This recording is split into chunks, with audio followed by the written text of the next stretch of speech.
Wonder about the future and how you'll be working and learning? Welcome to You in 2042, the future of work, with your host, Danielle Wallace.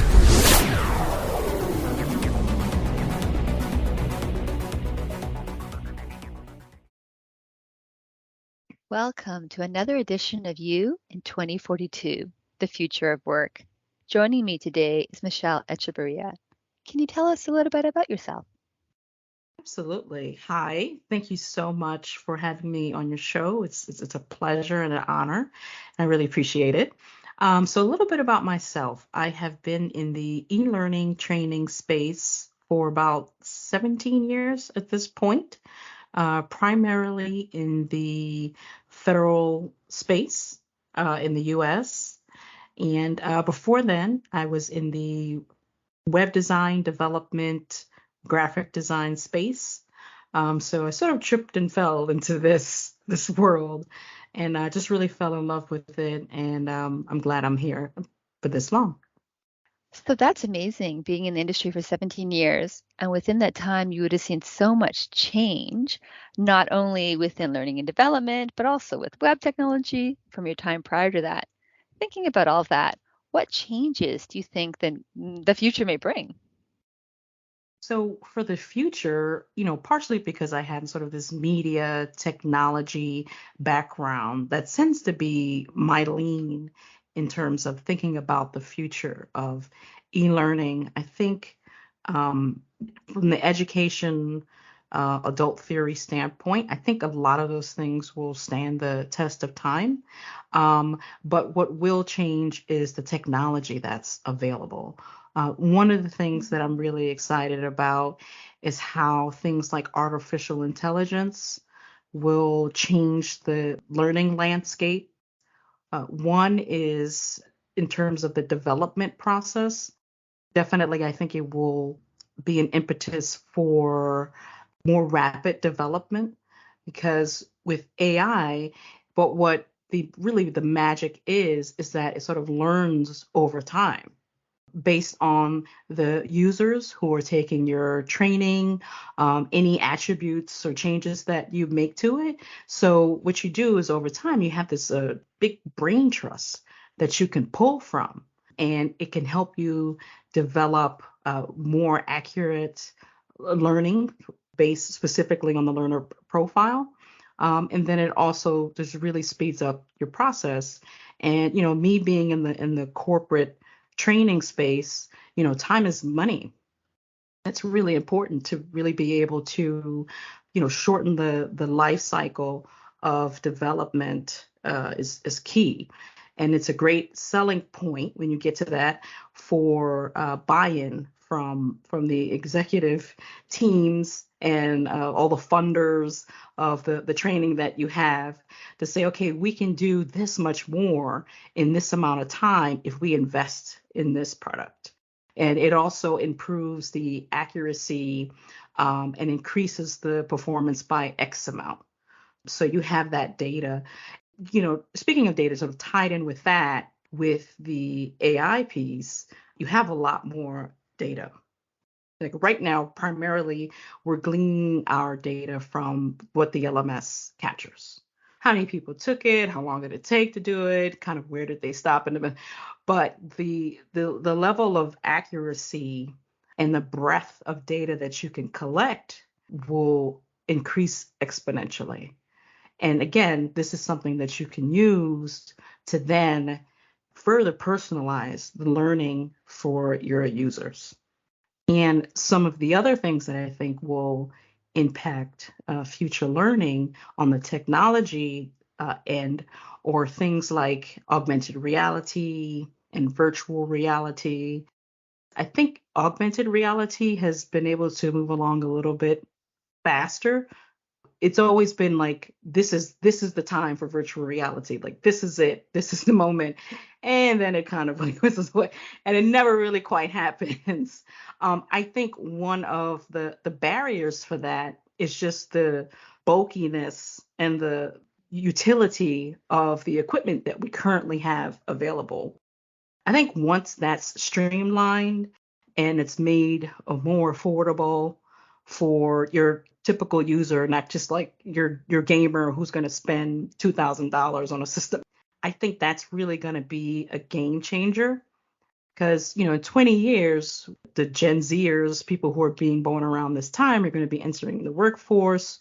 And especially now with the pandemic, everything has been sort of transitioned to online. They'll be used to that. They'll be used to learning that way. And they'll have those expectations. So your sort of typical click next to next screen training just won't be enough. It won't engage them. They won't be motivated, which is really important in order to do the training. These are some of the things that I think would be pertaining to the future. And amen to no Mhm. more, just click next. Oh my gosh. Right. I love those insights because they really tap into this power of AI and the data that we can use that from a learning perspective, not only with future iterations, but even using some of these technologies for today, like AR and VR. And I particularly appreciate how you're bringing the L&D lens to this. We've had other experts on the show who are just experts in the industry on machine learning, upcoming others for industry experts on AI. What you really see is how we as learning and development can use this for more rapid training creation. Everybody gets that. And then secondly, how we can use this data to personalize our courses. Everybody gets that. And I agree. I think that is the way the future is. What do you think people will require in order to be future ready for this technology? Keeping yourself as a learning professional abreast of the changes that are coming down the road continuously, whether it be through reading articles, listening to podcasts like this, and researching and finding out more about it and how you can get involved in some capacity.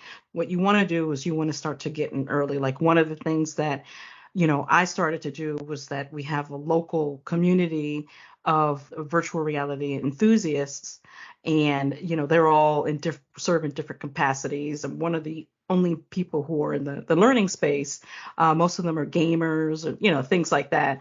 Just being able to get in early and learn about what the technology can do can give you the leverage over someone else who, soon as it starts to become popular or become the norm, they're just sort of jumping into the space. But you've already familiarized yourself with the technology, also the capabilities. Like, for example, with AI, a lot of it's sort of relatively hands off, right? You sort of program it and then it learns, and then it just sort of develops from there. But it still needs somebody guiding it. It still needs somebody, like, for example, if you're doing something that's scenario based and you have specific prompts, you still have to put in the fundamental information into the system. So who's going to do that? So you want to be able to position yourself and say, okay, you want to be able to raise your hand and say, I know how to do that. I've interacted with this. And also you understand what the technology does, what it's capable of, the capabilities. You understand that, based on your experiences, these are the perimeters that we need to put around this technology because based on my experience, XYZ has occurred, as opposed to you sort of, again, learning on the fly and trying to fumble around and figure things out. You are able to come into the situation with, some knowledge and some experience. And again, you're able to leverage that to your advantage, but most importantly to the company that you're working for. And then also inevitably it's the learner. Yeah, there's definitely this opportunity now to not just be the back seat for this, as it seems so many technologies that learning development is behind on. And Michelle, you raised such a good point about seizing this opportunity now to better learn so we can jump in and be abreast of this. So, with all that in mind, do you have last thoughts that you can leave us with? Change can be difficult for everyone. Sometimes the learning and development culture, we can be slow to innovation sometimes, can be slow to technology in some spaces. But I would definitely, urge you to learn about and also try some of these new technologies and innovations that are out there. This is the time for the trial and error. So you can make your mistakes and learn your lessons in this space and time. So that way, when it's actually you're on the quote unquote on the clock, so to speak, um, you're able to operate with proficiency, efficiency, and learn knowledge that you can bring to the table.